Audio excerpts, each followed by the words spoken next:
everyone. Dave here with Bluebears Games with another edition of $20 budget decks. Today's episode, The Walking Dead. Blue, black zombies. Apparently people seem to like the zombie videos.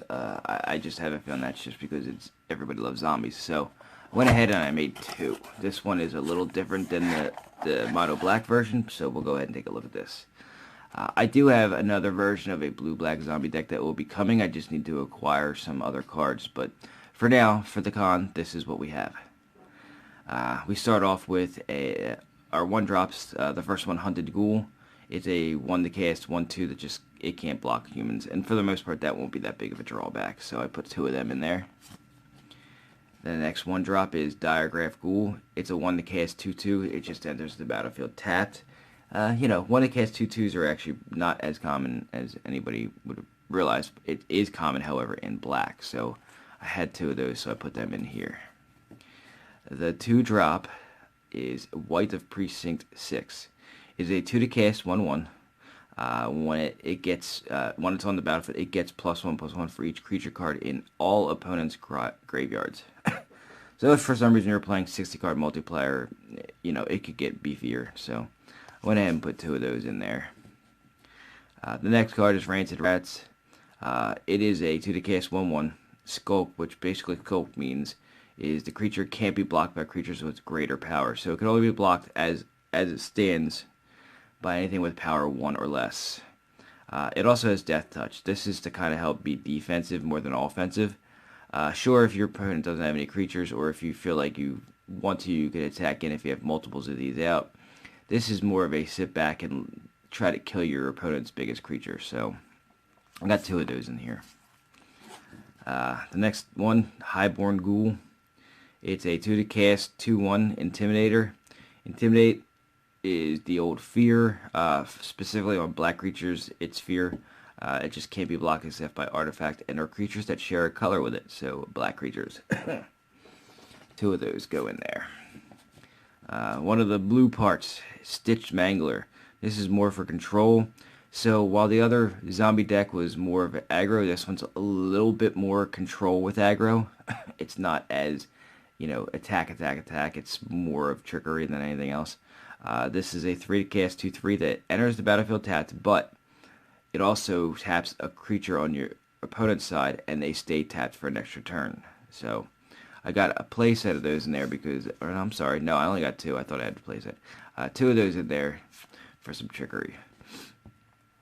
The next one is a 2 to cast, 2/2 Pro Green. It's called Zombie Outlander.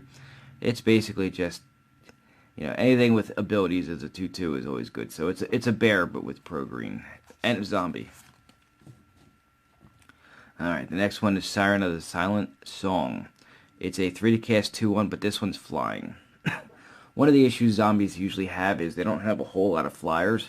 And this one's a pretty good one because it says whenever it becomes untapped, an opponent discards a card, then puts the top card of their library into his or her graveyard.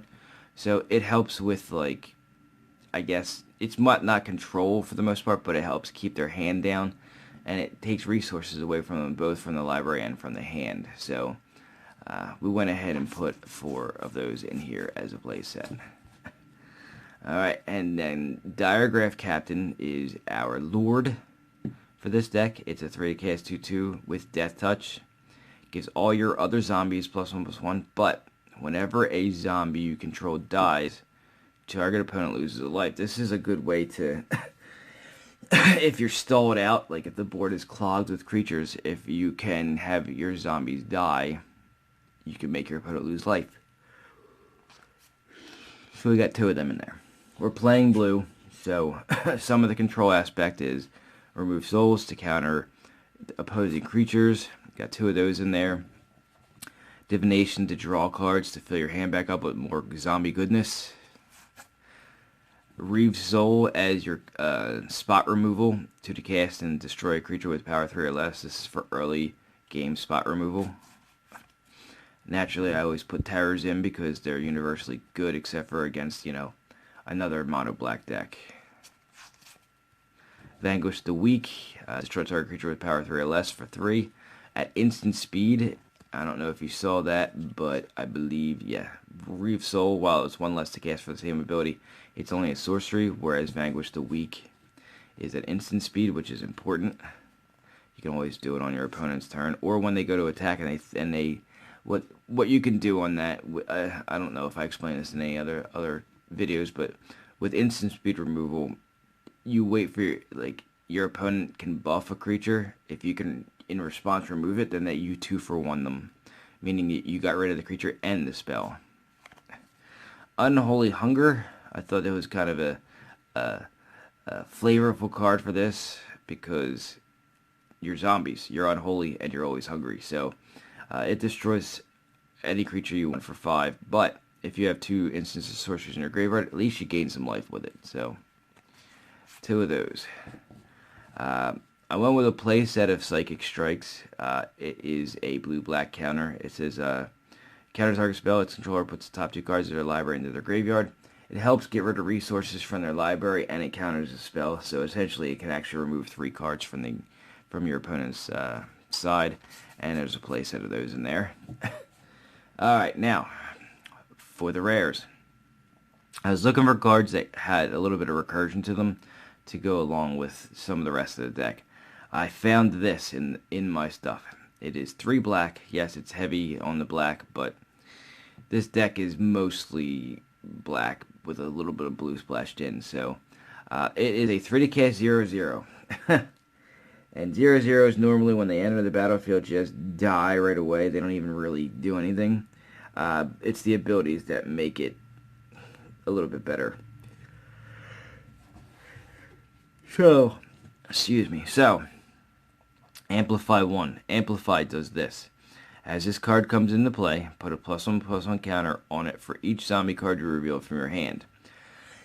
Late game, it's not as good because you're probably not going to have as many cards in your hand, so as many zombies, but if you do have some in there, basically you can make this up to, I know you're not going to get a 7/7 out of this for 3, but you might even possibly get a 3 or a 4, a 3/3 or a 4/4 for 3 mana.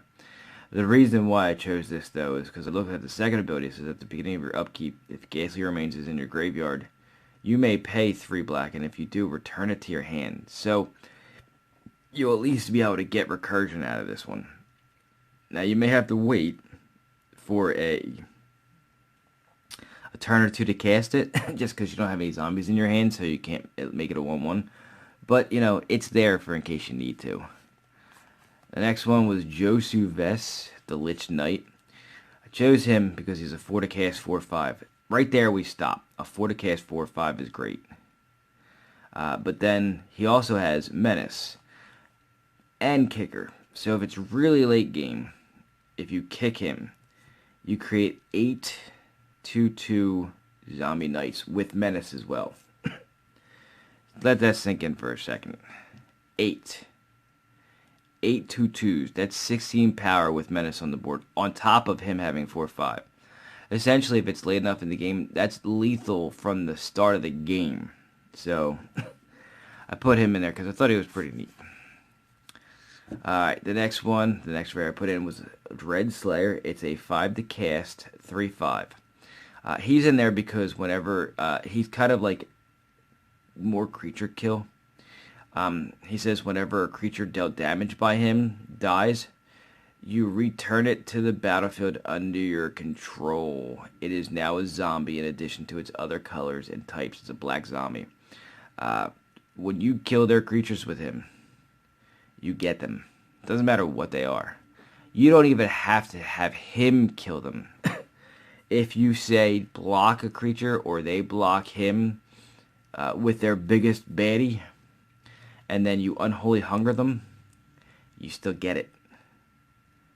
So, a little bit of tech there for you. I went with that. Think about it. And the special card is Full in Garrick's Wake. It's to help clear the board on your opponent's side. Alright.